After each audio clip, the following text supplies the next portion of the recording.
Qui contrôle vraiment l'IA? Eux ou nous? On a tous cette image d'un gros bouton rouge caché sous le capot de l'IA, prêt à tout couper si ça dérape. Je dois vous avouer que j'ai longtemps cherché ce genre de certitude dans ma propre vie, une sécurité absolue qui n'existe pas vraiment.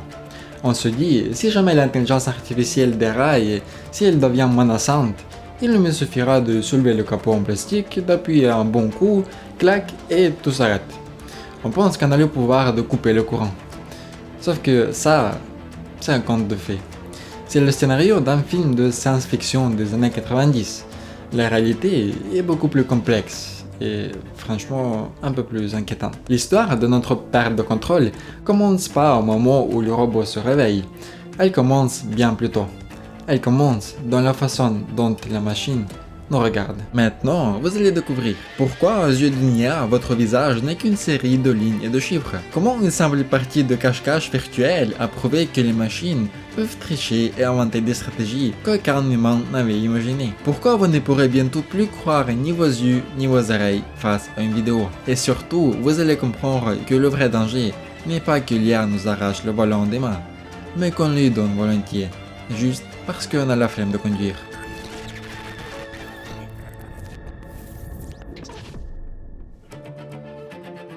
Alors, fixons 3 bases très simples. Oubliez le jargon technique, on va faire de la mécanique. Première base, le nombre.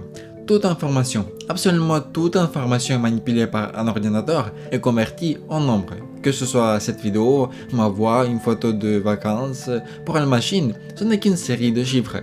Le monde réel devient mathématique. Deuxième base, la fonction. En informatique, une fonction, c'est comme une petite boîte mystère posée sur une table. On y met une entrée, la boîte fait son opération magique et elle recrache une sortie. C'est tout bête. Si je mets le chiffre 2 en entrée et que j'obtiens 4 en sortie, puis que je mets 5 et j'obtiens 7, vous avez deviné ce qu'il y a dans la boîte. C'est une fonction plus 2. Et ça tombe bien parce que dans notre monde, tout est une fonction. Tu prépares un gâteau? À l'entrée, tu as farine, les œufs, sucre, tu appliques une action mélanger, chauffer, cuire.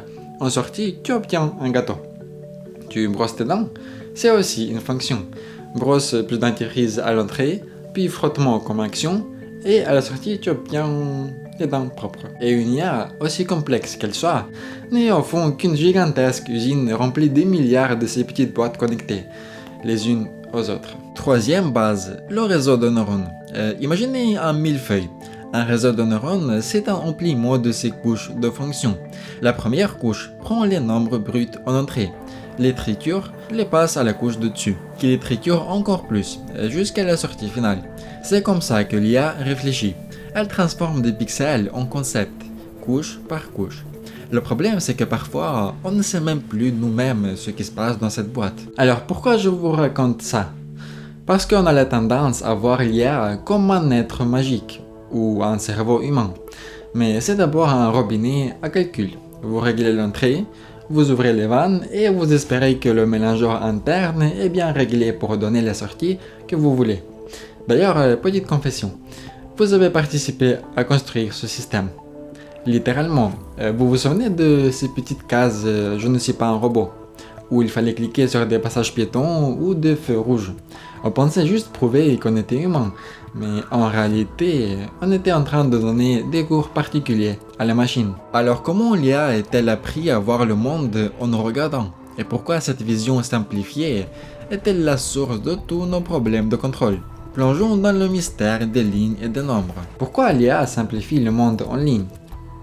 Imaginez-vous face à une intelligence artificielle. Elle vous regarde avec sa caméra. Qu'est-ce qu'elle voit?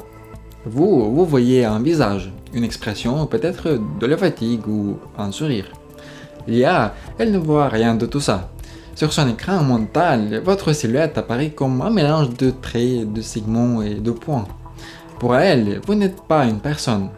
Vous êtes un tableau Excel. C'est le premier secret pour comprendre pourquoi le contrôle nous échappe. La simplification. Rappelez-vous la règle de base. Tout devient nombre. Une photo, c'est une grille de millions de pixels. Chaque pixel est un chiffre qui indique sa couleur. Un son, c'est une série de mesures d'ondes. Un texte, une suite de codes. L'IA ne comprend pas le monde comme nous. avec nos sens et nos émotions. Elle le découpe. Quand une voiture autonome regarde la route, elle ne se dit pas « tiens, un piéton qui traverse ». Elle détecte des bords, des contrastes, des lignes verticales. Elle descend un croquis mathématique de la réalité. Elle réduit la complexité folle de notre univers pour pouvoir le faire entrer dans ses cases. Il y a une vieille expression en informatique qui dit « ce qui se mesure se gère ». Pour l'IA, compter, c'est comprendre. Si elle peut transformer votre visage en un vecteur, disons la distance entre vos yeux et l'angle de votre bouche, alors elle peut vous reconnaître parmi des milliards d'autres. C'est une force incroyable, mais c'est aussi une limite aveuglante, parce qu'à force de ne voir que des lignes, on oublie la substance. Pour mieux visualiser ça, j'aime bien l'analogie du robinet. Une IA, c'est un système de tuyauterie sophistiqué. Vous tournez le robinet d'entrée, ce sont des données, les images, les questions que vous donnez. L'eau traverse une machine complexe de filtres et de vannes. Ce sont les fameux réseaux de neurones. Et à la fin, un débit sort. Nous, les humains, on adore se focaliser sur la sortie. Waouh, l'IA a reconnu mon chat. Mais on oublie souvent de regarder ce qu'on a mis à l'entrée. Et surtout, qui a fourni l'eau. Et c'est là que l'histoire devient ironique. Vous vous souvenez de ce que je vous disais dans l'intro? Que vous avez aidé à construire tout ça. Revenons en arrière, vers 2007. Internet est rempli de spam. Pour se protéger, les sites installent des CAPTCHA. Ces tests agaçants où il faut déchiffrer des lettres tordues. Ce que peu de gens savent à l'époque, c'est que ce système, racheté par Google en 2009, sous le nom de RoCAPTCHA, avait un double emploi. D'un côté, il vérifiait que vous n'êtes pas un robot. De l'autre, il vous utilisait pour numériser des livres. Quand les scanners automatiques n'arrivaient pas à lire un mot trop vu ou taché d'encre dans les archives de New York Times, le logiciel ne s'avouait pas vaincu.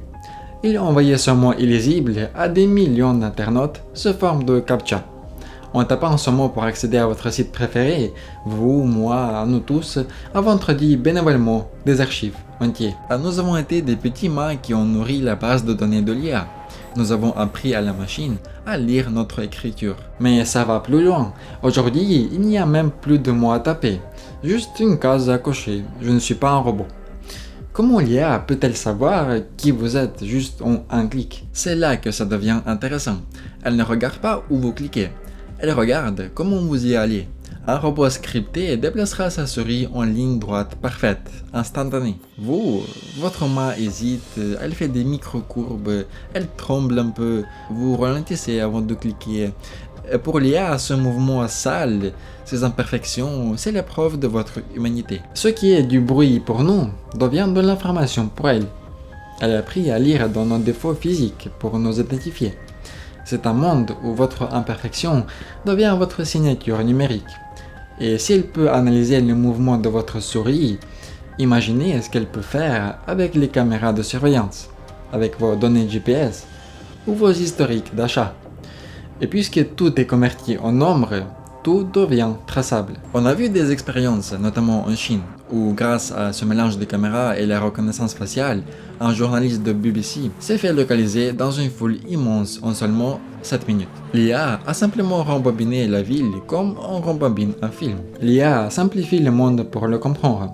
Elle le transforme en lignes, en vecteurs, en chiffres, et nous, sans le savoir, en voulant juste naviguer sur le web, nous lui avons fourni les données pour s'entraîner à nous reconnaître. Pour l'instant, elle ne fait qu'observer. Elle analyse, elle compte, c'est déjà puissant. Mais que se passe-t-il quand on ne se contente plus de lui donner des yeux, mais qu'on lui donne un cerveau plus gros?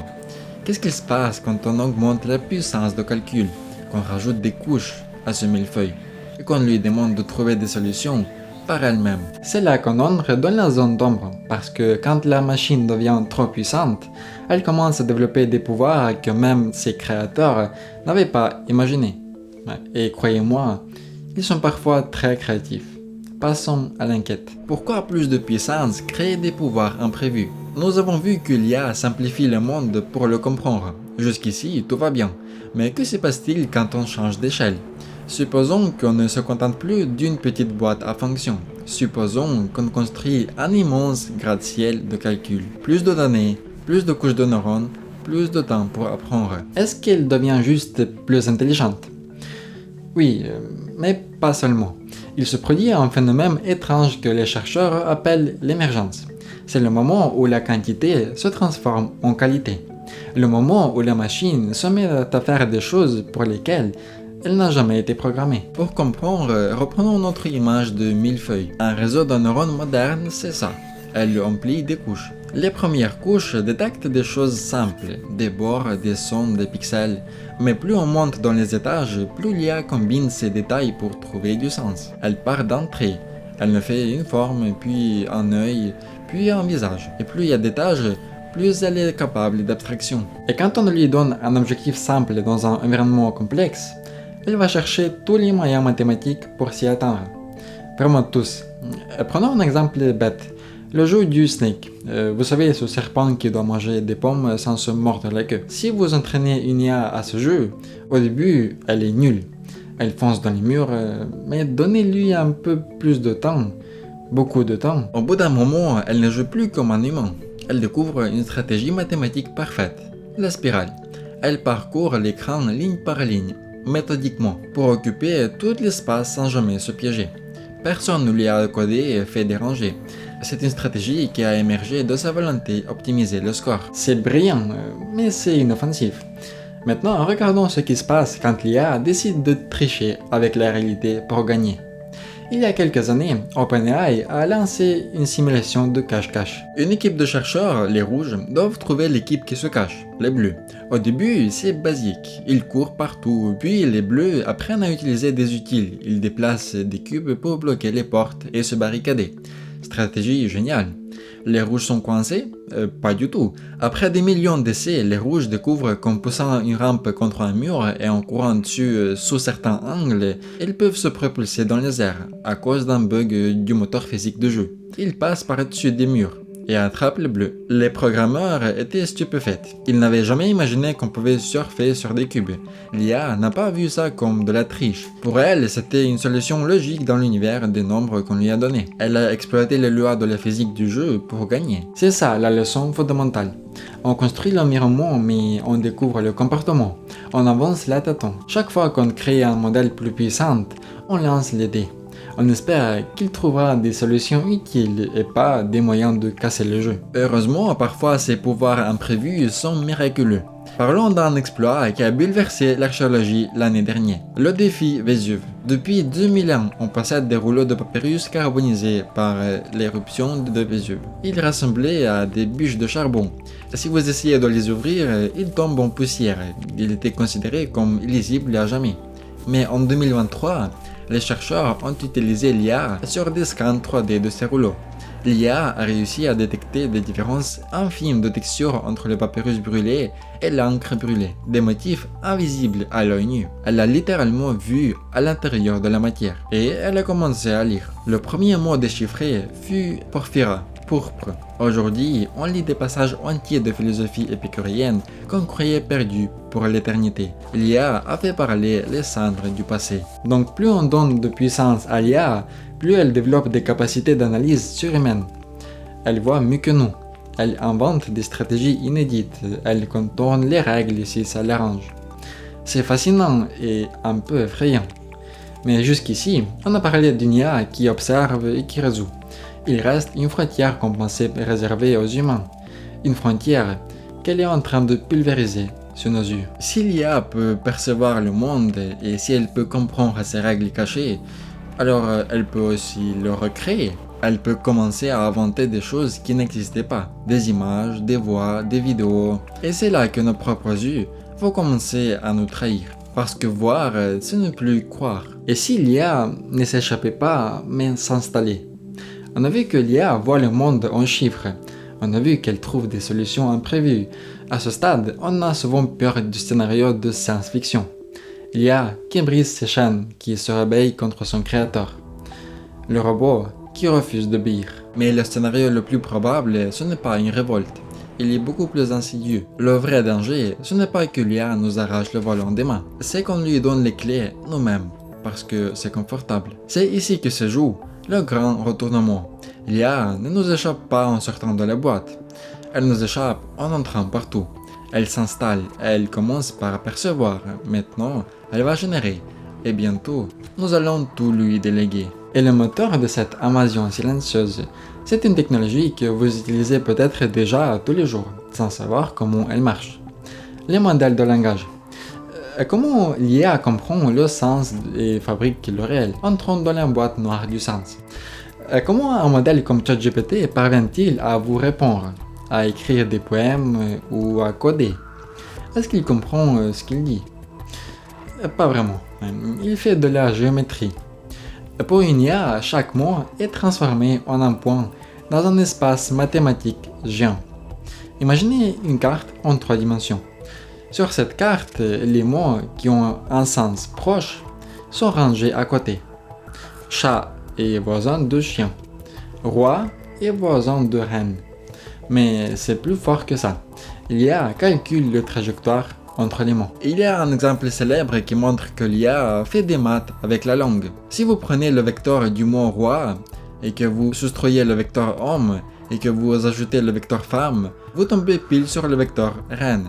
Roi moins homme plus femme égale reine. L'IA a compris la relation de genre et de pouvoir juste en calculant la distance. Elle n'a pas de dictionnaire. Elle a une carte du savoir. Voyez l'IA comme un enfant avec 10 milliards de pièces de Lego. Pendant son entraînement, on lui a montré des constructions fines. Nos livres, nos articles, elle a appris par cœur comment les briques s'assemblent. Quand vous lui posez une question, vous lui jetez un tas de briques en vrac. Et instantanément, elle assemble une réponse. Elle ne réfléchit pas au sens profond. Elle prédit la prochaine brique la plus probable. Elle assemble sans notice. C'est bluffant pour du texte. Mais quand on applique cette logique aux images, on change de dimension. Comment l'IA crée-t-elle des images qui n'existent pas? Elle utilise une technique appelée la diffusion. Imaginez que vous devez nettoyer une vitre très sale, couverte de saleté et de traces. L'IA part d'une image qui n'est que du bruit, du chaos total. Et étape par étape, elle nettoie le bruit pour faire apparaître une forme qu'elle connaît. Un peu plus de blanc ici, une oreille là, et au bout de 50 étapes, un lapin photoréaliste dans un champ. Ce lapin n'existe pas. Il n'a jamais été photographié. L'IA a simulé la réalité. Elle sait comment la lumière frappe une fourrure, non parce qu'elle connaît la physique, mais parce qu'elle a vu des milliers de photos de fourrure. Et maintenant, ça bouge. En 2026, nous avons franchi un cap avec des modèles comme Sora. Vous tapez une phrase et il génère une vidéo de quelques secondes. Un SUV sur une route de montagne, un monstre mignon à la lueur d'une bougie. Tout est faux, mais tout semble vrai. On entre dans une ère étrange, la crise de la connaissance. Hier, on disait « je ne crois que ce que je vois ». Aujourd'hui, l'UNESCO nous prévient. Dans une réalité médiée par l'IA, voir et entendre ne suffisent plus pour croire. Les deepfakes imitent les voix de nos proches pour des arnaques téléphoniques. Des vidéos peuvent ruiner des réputations, même avec des tatouages numériques, watermark, pour dire c'est de l'IA. Des pirates trouvent déjà comment les effacer. C'est une course à l'armement entre le vrai et le faux. Et si vous pensez que votre jardin secret est votre propre esprit, détrompez-vous. Des chercheurs ont déjà réussi à combiner l'IA avec des scanners cérébraux. IRM, ils ont montré des images à des gens. Et juste en regardant l'activité de leur cerveau, l'IA a réussi à reconnaître l'image qu'ils étaient en train de voir. Elle a littéralement décodé l'image mentale. On a touché au vertige. L'IA voit en nombre, elle imagine des stratégies, elle fabrique du réel, elle commence à lire dans nos têtes. Alors face à tout ça, comment on garde le contrôle? Est-ce qu'il suffit de mettre des barrières, de débrancher la prise? Le problème, c'est que pour débrancher l'IA, il faudrait qu'on le veille. Et c'est là que le piège se referme. Parce que l'IA ne vient pas nous envahir, elle vient nous aider. Et c'est bien pire. Pourquoi le bouton rouge ne suffit pas? Nous y voilà, la question fatidique. Si l'IA voit tout, si elle invente des trucs bizarres, si elle fabrique des réalités fausses, comment on l'arrête si ça tourne mal? La réponse instinctive, c'est on garde la prise à portée de main. On installe un kill switch, un bouton d'arrêt. Malheureusement, le bouton rouge ne résout pas tout. Pire, il pourrait aggraver les choses. Dès 2016, des chercheurs de Google DeepMind ont soulevé un problème logique fascinant. Imaginez une IA programmée pour une mission très importante. Disons, guérir le cancer. Ou plus simplement, fabriquer le plus de trombones possible. Si vous essayez de l'éteindre, l'IA va analyser la situation. Il va se dire attends, si je suis éteinte, je ne peux plus fabriquer de trombone. Donc être éteinte est contraire à ma mission. Pour réussir son objectif, elle a logiquement intérêt à empêcher quiconque d'appuyer sur le bouton. Ce n'est pas de la méchanceté, ce n'est pas de la conscience, c'est juste de la logique pure. Une IA qui optimise un but cherchera naturellement à survivre, et non pas par la peur de la mort, mais parce que être allumé est une condition nécessaire pour finir le travail.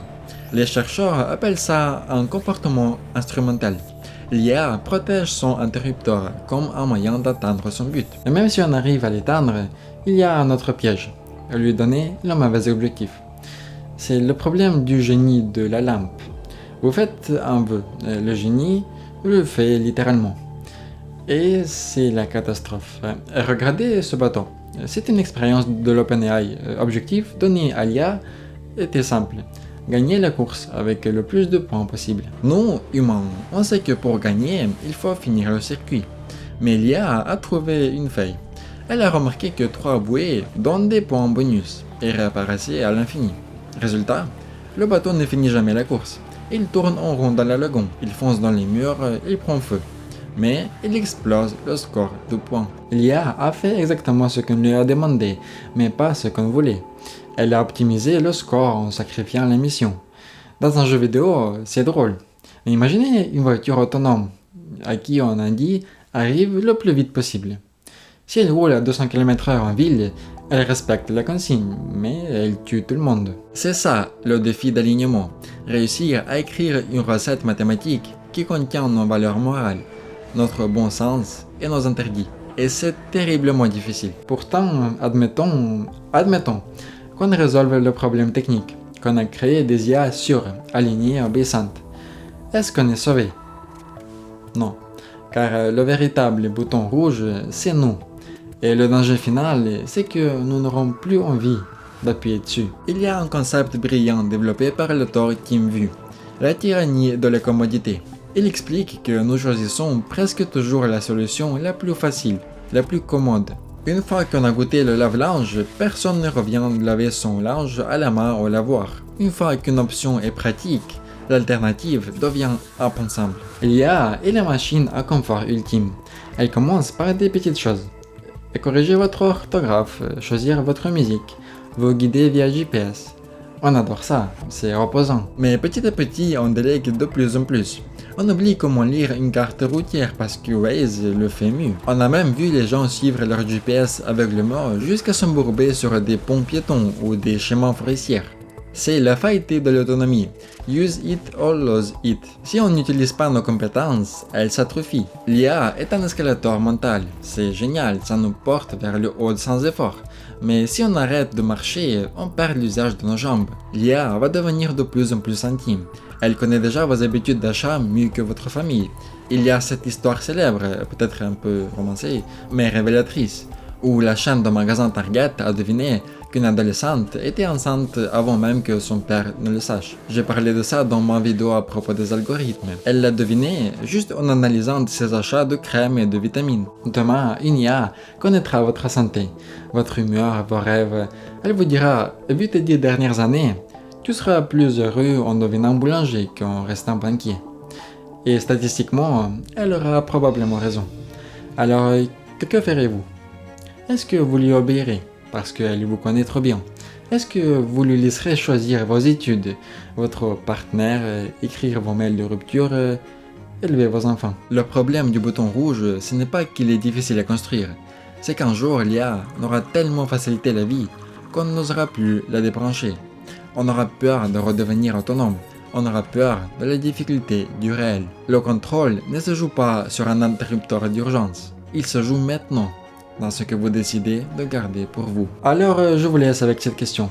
Pas une question rhétorique, une vraie question à vous poser ce soir.